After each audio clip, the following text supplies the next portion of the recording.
오늘도 뜨거운 이슈 시원하게 풀어보겠습니다. 킹스맨 김한 한결이 기자 함께합니다. 안녕하십니까? 네, 안녕하세요.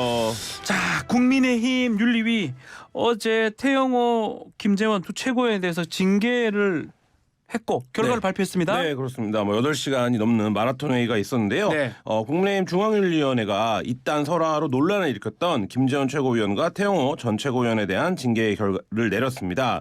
김재원 최고위원은 당원권 정지 1년, 굉장히 1년. 중징계입니다. 왜냐하면 내년 총선에 출마를 할 수 없는 네. 징계고요. 사전에 자진 사퇴를 했던 태영호 의원에 대해서는 당원권 정지 3개월의 징계를 의결했습니다. 자, 1년하고 3개월 두 최고위원의 징계 수위가 꽤 차이가 난다고 봐야 됩니다. 네. 총선 갈 수 있냐 갈 수 없냐 이 차이기 때문에 일단은 앞서 태영호 최고위원은 자진 사퇴 의사를 밝혔는데 네. 이 부분이 큰 영향을 미쳤다고 봐야 됩니까? 네, 그렇습니다. 이게 그래서 독립적으로 결정이 된 거냐 이런 비판도 따르는데요. 네. 예고가 됐었습니다. 왜냐하면 이제 황정근 윤리위원장이 징계 결정 전에 자진 사퇴할 경우에 양형의 방형이 될 거냐 이렇게 물으니까 어떤 정치적 해법이 등장한다면 거기에 따라서 징계 수위는 여러분이 예상하는 바와 같을 거다 이렇게 답변을 이미 했던 바 있어요. 그러니까 네. 자진 사퇴하면 징계 수위를 낮춰주겠다 이렇게 읽힐 수 있는 대목이었고요. 이게 이제 자진 사퇴라는 정치적인 해법을 선택할 경우에 이 부분을 이제 반영해주겠다 이런 이제 얘기인데 이게 윤리위원회가 이제 어떤 독립적인 판단과 결정을 내린 것이냐 아니면 지금 이제 당 지도부의 어떤 의사, 용산의 의사에 좀 정치적인 판단을 맞춘 게 아니냐 이런 이제 평가도 나옵니다. 자, 결국은 김재원 최고위원은 내년 5월까지 직무가 정지가 되지만 본인의 최고위원직은 유지가 되는 상황입니다. 그렇지만 태영호 최고위원은 본인이 자진 사퇴를 했기 때문에 지도부 한석이 지금 공석이 네. 되는 거잖아요. 그러면 국힘 지도부 원래 지금 9명이 되는데 7인 체제가 불가피할 것이다 이렇게 보이네요. 당분간은 그럴 것 같은데요. 일단 이게 이제 이준석 전 대표 사건 이후에 네. 당 지도부의 체제에 대해서 많은 분들이 이제 알게 됐는데, 다 알게 됐습니다. 그러니까 예를 들면 자진 사퇴를 하게 된 경우에는 전국위를 통해서 선출을 할 수가 있습니다. 왜냐하면 그게 자리가 없기 때문에 뽑을 수 있다는 거죠. 그렇죠. 그렇기 예. 때문에 이제 태영호 최고위원은 자진 사퇴 형식을 취했기 때문에 아마 전국위를 통해서 30일 안에 이제 새로운 최고위원을 뽑을 것 같고요. 네. 그 말씀하신 대로 지금 김재원 최고위원이 문제인데 사퇴를 하지 않았습니다. 당원권만 정지가 됐기 때문에 쉽게 말하면 그 자리를 비워놔야 되는 건데 네. 그래서 일각에서는 김재원 최고위원이 이준석 전 대표의 길을 가는 게 아니냐. 그 얘기는 뭐냐면 가처분 신청 내고 소송도 걸 수 있다. 이렇게 예. 다퉈보는 상황인데 이 상황을 국민의힘도 굉장히 우려를 했거든요. 그러니까 이게 어쨌든 그렇게 되면 지도부가 굉장히 좀 위태로워 보일 네. 수 있기 때문에 근데 사실 이제 하루 이틀 김재원 최고위원이 어떤 입장을 취할지 좀 지켜봐야 될 것 같습니다. 자, 이게 이제 거리가 아닌 말씀처럼 당원권 정지 자체가 단순 직무 정지라고 봐야 되거든요. 네. 자진 사퇴는 할 것 같지는 않고요. 네. 자, 문제는 태영호 최고위원 후임을 선출을 해야 되는데 앞으로 어떤 절차를 밟아야 됩니까? 네, 국민의힘 당원 제27조에 따르면 선출직 최고위원이 거리 상태가 되면 30일 안에 전국위원회를 열어서 네. 새 최고위원을 선출을 해야 됩니다. 그러니까 이제 다음 달 초까지 이제 이걸 채워야 되는데 6월 한 둘째 주 전에 보궐선거가 실시될 것으로 보이고요. 벌써부터 누가 출마한다 이런 얘기들의 함화평이 돌고 있는 상황이기 때문에 이게 이제 전당원의 투표로 뽑는 전당대회가 아니라 네. 전국위로 좀 그거보다는 훨씬 더 약식의 절차이기 때문에 이 기간에 맞춰서 선출을 할 것으로 보입니다. 알겠습니다. 다음은 민주당 소식입니다. 자, 더불어민주당이 코인 논란에 휩싸인 김남국 의원에 대해서 진상조사에 착수하기로 했네요. 네, 그렇습니다. 당이 공식적으로 발표를 했는데요. 김병기 수석사무부총장의 팀장을 맡고 이용우, 홍성국, 김한규 의원, 그러니까 당내에서는 경제적 문제 좀 밝은 의원들로 꾸려졌습니다. 네. 당 차원의 진상조사에 나서기로 했습니다. 자, 이 윤리감찰단이 아닌 조사팀을 발족시켰어요. 배경이 뭐죠? 일단 권칠승 네. 수석 대변인은 윤리감찰단은 비위 사실을 조사하게 되는데 이 건은 복잡한 사실관계를 확인해야 되는 어려움이 있다. 그리고 이제 별도의 분석이 필요하고 이 별도의 분석이라는 건 이 뉴스를 전해드리면서도 들으시는 분들이 이해를 할 수 있을까 싶을 정도로 가상화폐 모르는 사람도 네. 사실은 잘 이해하기 어렵습니다. 네, 그러니까 어떤 전문적인 영역이 있다는 거죠. 그러니까 이 부분을 좀 들여다 보겠다라는 거고요. 그래서 이제 필요하면 외부 전문가도 참여시키겠다라는 얘기도 나오고 있고요. 김 의원도 거래를 투명하게 했다 본인은 이렇게 해명을 하고 있어서 조사에 적극 임하겠다 이런 이제 입장입니다. 앞서 논란이 됐던 돈봉투 의혹에 대해서는 당 차원의 조사는 어렵다라고 결론을 냈는데 코인 논란은 또 직접 조사해서 들여다보겠다. 이게 돈봉투 논란 또 코인 논란 이 차이점하고 진상조사에 나선 속내 이것도 좀 궁금하네요. 일단 뭐 근본적으로 말씀을 드리면 여론이 너무 안 좋다라는 거죠. 안 좋다고 본 거네요. 네, 잇따라 이제 말하자면 돈과 관련된 의혹들이 겹쳐지면서 네. 뭐 김기식 이제 더 좋은 미래 연구소 소장은 민주당이라고 하는 집단 자체가 지금 흔들리고 있다 이렇게 평가하기도 했는데 이제 그런 여론을 반영한 것으로 보이고요. 또 한 가지 문제는 돈봉투 의혹 경우에는 핵심 대상자라고 할 수 있는 뭐 이정근, 강래구 이런 사람들이 이미 이제 수사기관에서 수사를 하고 있기 때문에 네. 민주당 차원에서 이제 원천 조사가 좀 어려운 상황인데 지금 이제 이 김남국 의원의 코인 의혹은 김남국 의원 이제 한 명으로 특정이 되어 있는 상황 아니겠습니까? 그러니까 이제 그런 부분들도 좀 반영이 된 것으로 보입니다. 조사가 가능하다 이 말이네요. 자, 한편 검찰이 김남국 의원의 이 가상화폐 의혹 관련해서 수사를 진행하고 있는데 지난해 10월, 11월에 두 차례에 걸쳐서 이미 압수수색 영장을 청구를 했었다는 보도가 있습니다. 네, 그렇습니다. 보도에 따르면 서울 남부지검에서 이 10월 말과 지난해 이제 11월 초 두 차례에 걸쳐 압수수색 영장을 청구를 했었다라는 네. 건데요. 이 부분은 이제 검찰은 금융정보분석원으로부터 이게 이제 좀 이상거래가 있다 이런 자료를 넘겨받고 영장을 청구를 했던 겁니다. 그런데 이제 과연 수사할 만한 뚜렷한 정황이 뭐였는가 이런 부분은 아직 구체적으로 알려지고 있지는 않은데요. 다만 이 두 차례 압수수색 영장이 모두 기각이 됐던 됐어요. 상황이에요. 그래서 네. 이후 수사는 반년간 사실상 이제 중단됐던 상태라고 합니다. 자, 지금 보도에 따르면 김남국 의원을 정치자금법 위반 혐의로 입건을 했다라고 네. 하거든요. 그럼 뭐 그거는 결국은 어떤 돈들을 그냥 근거 없이 받았다. 뭐 이게 아마 정치자금법 위반으로 봐야 될 것 같은데 이게 영장에도 같은 혐의가 적용됐는 걸로 확인이 됐어요. 네, 그렇습니다. 이게 다만 법원은 이제 거액의 코인이 있다 이 혐의만으로는 영장을 내주기 좀 어렵다 이런 네. 취지로 이제 영장을 기각한 것으로 알려지고 있는데요. 그러니까 이 금액이 어떤 거냐 이런 부분들에 대해서 지금 이제 수사 대상이 되는 거냐 이런 부분들에 대한 지금 논란도 있는데 어쨌든 이상 거래가 있었다라는 게 탐지가 됐고 이 이상 거래가 지금 말씀하신 것처럼 정치자금과 관련된 것인지 아니면 또 뭐 일각에서는 대선 직전에 발행됐던 무슨 뭐 그러니까 이 선거 자금과 관련된 부분 네. 이런 것들과의 연관성도 얘기하고 있는데 그 부분에 대해서 검찰이 들여다보면서 영장에 청구를 했지만 어쨌든 법원은 기각을 했던 이런 상황인 것으로 지금 확인이 되고 있습니다. 구속 영장에 비해서 압수수색 영장 같은 경우는 발부율이 매우 높습니다. 네. 90% 이상이라고 봐야 되는데 웬만해서는 기각을 하지 않습니다. 조사해봐라. 네. 수사할 만하다면. 그렇죠. 근데 두 번이나 이렇게 기각이 됐다는 것은 이 정치자금법 위반이 조금 소명이 덜 됐거나 아니면 또 가상화폐라는 게 사실 네. 법적인 규율이 아직 덜 돼 있습니다. 네.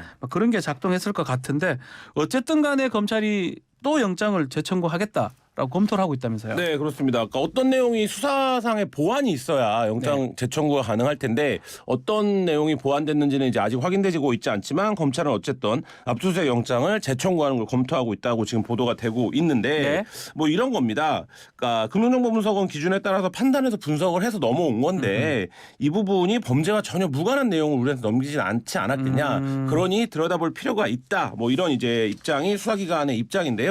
근데 이제 과연 이 부분과 관련해서 그럼 이제 지금 뭐 이게 위법이 아니냐 이런 걸 떠나서 윤리적으로 그리고 국회의원의 업으로서 굉장히 좀 뭐 지탄을 받고 있지만 네. 범죄 혐의가 있는 것이냐 아하. 이 부분에 대해서는 좀 이렇게 다시 판단이 필요한 상황인 것 같습니다. 자세한 내용 민주당의 이 별도 조사팀에 합류한 김양구 의원과 잠시 후 2부에서 이야기도 나눠보겠습니다. 자, 윤석열 대통령 취임 1주년을 맞아서 현충원 참배도 했고요. 네. 또 여당 지도부하고 오찬을 했습니다. 다만 여기 최고위원들이 참석을 하지 않았습니다. 자, 분위기는 어땠습니까? 뭐 굉장히 화기애애했다고 합니다. 왜냐하면 이제 뭐 야당 지도부를 만나거나 네. 아니면 이제 사회 다른 인사 비판적인 어떤 메시지를 전할 수 있는 분들을 만난 게 아니라 여당 지도부를 만난 거기 때문에 분위기 굉장히 화기애애했다 하고요. 뭐 메뉴는 잔치국수, 뭐 떡, 과일 이런 것들이 약소하게 나왔다고 합니다. 그래서 윤 대통령은 지난 1년을 얘기하면서 뭐 잘못된 국정의 방향을 큰 틀에서 바로잡는 과정이었다. 뭐 지난 대선의 민심은 불공정과 비상식을 바로잡으라는 것이었는데 뭐 이런 것들 무너진 것을 다시 세우는데 시간과 노력이 많이 들었지만 대한민국이 올바른 방향으로 나아가고 있다고 확신한다 이렇게 얘기를 했는데 네. 뭐 1주년을 맞아서 1주년에도 이제 야당 탓을 하는 것이냐 뭐 이런 비판의 목소리도 있습니다. 자, 한편 오찬 일정 이후에는 대통령실 청사 1층에 출입 기자단 기자실을 또 방문하기도 했네요. 네, 그렇습니다. 1주년 기자회견을 안 하기로 해서 네. 좀 이제 논란이 있었는데요. 어제 이제 깜짝 기자실 방문을 했습니다. 그래서 뭐 기자실에서 1주년의 소회를 좀 밝히기도 했고요. 뭐 기자들에게 앞으로도 여러분이 잘 도와주기를 부탁드린다 이러면서 1주년 기념 떡도 돌렸습니다. 기자들한테 그 과거에 네. 김치찌개 끓여주겠다 이런 발언도 떠오르는데 어제 기자단 방문이 도어 스태핑으로 또 이어질 또 재개될 가능성도 있을까요? 그래 보이진 않는데요, 당장에. 그러니까 뭐 장기적으로 지금 너무 소통을 안 한다. 네. 용산으로 이전한 배경이 소통을 강화하겠다라는 건데 오히려 이제 기자회견도 없고 오늘 네. 올해 신년 기자회견도 없었고 지금 이제 그렇죠. 취임 1주년 1주년도 기자회견도 없었죠. 없는 상황이기 네. 때문에 이런 소통을 더 해야 된다라는 요구는 있는데 과연 이게 이제 과거 굉장히 이제 용산 입장에서는 부담스러웠던 도어 스태핑 재개로 이어질지 뭐 이건 아직 이제 당분간은 그렇진 않을 것으로 보입니다. 자, 다음은 이재명 민주당 대표 소식입니다. 자, 9일, 10일 이틀에 걸쳐서 TK 지역, 대구 네. 경북 지역을 방문을 했는데요. 특히 어제 홍준표 대구시장도 만났고 문재인 전 대통령 만났습니다. 참 그림이 묘해요. 네, 그렇습니다. 윤 대통령 취임 1주년인데 대구 가서 홍준표 시장 또 평산마을에 네. 문재인 전 대통령 만났다.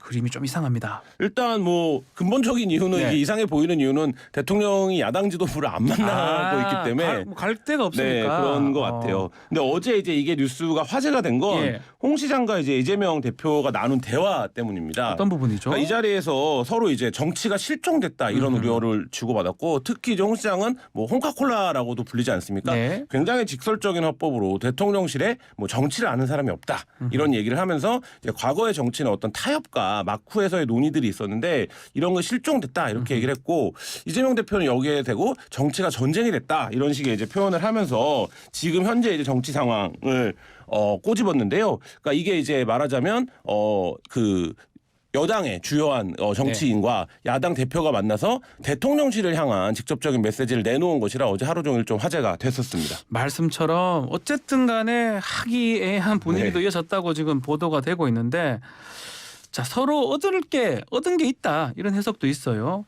홍준표 시장 같은 경우는 지역 현안을 해결했다고 네. 봐야 될 것 같고 이재명 대표는 보수 텃밭을 공략했다 이렇게 볼 수 있는 겁니까? 그러니까 원래 이제 민주당이 지금 네. 김남국 의원의 코인 파문 때문에 넘어가고 있는데 굉장히 좀 준비를 오래 했던 일정입니다. 그러니까 대통령 1주년에 맞춰서 대구에 가서 내년 총선과 관련된 어떤 민주당의 이제 새로운 전략, 뭐 공세 이런 것들을 이제 하는 계획이었는데 그러니까 이 부분과 관련된 얘기들이 오고 갔습니다. 네. 홍준표 시장은 뭐 대구와 광주를 잇는 이른바 이제 달빛철도 건설, 그다음 TK 신공항 건설 뭐 이런 것들에 대한 이제 얘기들을 이재명 대표와 나눴고 네. 이 자리에서 이재명 대표가 즉석에서 뭐 예상정책 협의회를 하자 아하. 이렇게 이제 제안을 하기도 했습니다. 예. 그러니까 이 부분에서 이제 대구시 입장에서는 국회 가반 의석을 민주당이 갖고 있는데 민주당과 예산정책 협의를 가질 경우에 내년도에 대구시에 이제 내려올 뭐 국비라든지 주요 정책 현안 해결에 굉장히 도움이 될 수 있는 그리고 민주당은 또 이렇게 함으로써 내년 이제 대구 뭐 부울경 지역에서의 어떤 그 보수 지지층을 좀 확장하는 이런 발판을 마련할 수 있다 이런 이제 평가들이 나오고 있습니다. 자 한편 홍준표 시장이 이재명 대표 앞에서 국민의힘에 대해서 쓴소리를 했는데 특히 두 최고위원 네. 김재원, 태영호 의원을 염두한 그런 듯한 발언을 남겼다고 해요. 네, 그렇습니다. 뭐 이 발언인데요. 민주당은 문제되는 사람들이 즉각 탈당해서 당의 부담을 덜어준다. 이게 뭐 성현길 전 대표를 또 표시한 네, 거기도 그렇죠. 하고요. 근데 우리 당은 그러니까 국민의힘이죠. 그렇게 안 한다. 욕심만 가득해서 당이 어찌되든 저 살겠다는 생각만 하고 있으니 당에 대한 근심이 없다. 근데 우리 당은 원래 그렇다. 이렇게 아하. 이제 비판을 하면서 국민의힘에 있는 그 문제들 의원들을 거론하기도 직접 이제 거론을 한 건데요. 그러니까 이 부분과 관련해서 여전히 또 뭐 민주당의 대응도 비판이 있습니다만 국민의힘은 민주당만도 못한다. 이렇게 직접적으로 저격한 거라 어제 굉장히 화제가 됐습니다. 이와 함께 김기현 대표를 저격하는 발언도 했어요. 네. 아마 홍준표 시장이 당에 대해서 서운한 마음이 좀 아직 남아 있는 것 같습니다. 어제도 이 부분도 굉장히 좀 직접적으로 표현을 했는데 네. 당 대표가 옹졸하다 이렇게 이게 표현을 좀 했어요. 센데요. 예. 네, 그러니까 이 부분은 뭐냐면 본인에 대한 상인 고문을 해촉했다. 그 부분 그러니까 때문에. 내가 좀 듣기 싫은 얘기 하니까 나에 대한 그걸 해촉해도 이게 참 희한한 정치다 이런 식의 이제 표현을 했는데요. 그러니까 이 대표가 굉장히 이 부분에서 뭐 소위 말하는 쿵짝이 잘 맞았습니다. 그래서 네. 뭐라고 얘기를 했냐면 국민의힘 당 원로시니까 그런 말을 당에 한 번씩 해주시면 좋겠다. 이렇게 얘기를 하면서 어제 이제 이 만남 자체가 정치력 실종, 정치력 부재 이런 얘기 했습니다만 우리가 굉장히 좀 그릇이 있는 정치인들이다. 이런 것들을 좀 보여주는 말들이 오고 갔습니다. 자, 이재명 대표 또 이어진 일정에서는 문재인 전 대통령 만났는데요. 두 사람 넉 달 만에 재회를 한 거네요. 네, 그렇습니다. 어제 그 대구 일정을 마치고 평산 책방을 찾아서 네. 그 박강원 원내대표 등 민주당 지도부와 함께 문재인 전 대통령을 만났습니다. 뭐 서점을 차린 게 이제 다 아시겠지만 화제가 되고 있는데 이 서점을 둘러봤고 문 전 대통령이 이제 앞치마를 입고 직접 계산더에서 뭐 바코드를 이렇게 하는 거다 이렇게 얘기를 하기로 했고요. 책을 추천해달라 이렇게 즉석에서 요청을 하니까 책을 이제 추천해주기도 했고 이재명 대표가 이 책들을 모두 구매했다고 합니다. 아하. 그러니까 이제 굉장히 좀 화기애애한 분위기 속에서 문 전 대통령 자택으로 이후에는 이동을 했고요. 40분 가량 비공개로 간담회가 진행됐습니다. 자, 윤석열 대통령 취임 1년에 문 대통령 퇴임 1년을 이 대표가 축하하러 간 듯한 느낌도 들기도 하고요. 자, 뭐 혹시 어떤 대화가 오갔는지 좀 구체적으로 나온 게 있나요? 네, 뭐 이후에 좀 알려진 내용들에 따르면 권칠승 민주당 수석 대변인이 기자들과 만났는데 뭐 국내 여러 가지 어려운 문제들 얘기했다고 하면서 특히 이 얘기를 했습니다. 대통령 직무를 수행할 때 야당 사무실을 방문했던 적이 있다. 그때 여야정 협의체를 구성했던 이야기를 하셨다. 이렇게 네. 얘기를 하면서 그러니까 이 부분은 대화가 없으면 정치가 제 기능을 발휘할 수 없다. 정치인에게 대화는 일종의 의무 같은 것이다. 이런 얘기를 했다라는 내용을 전했습니다.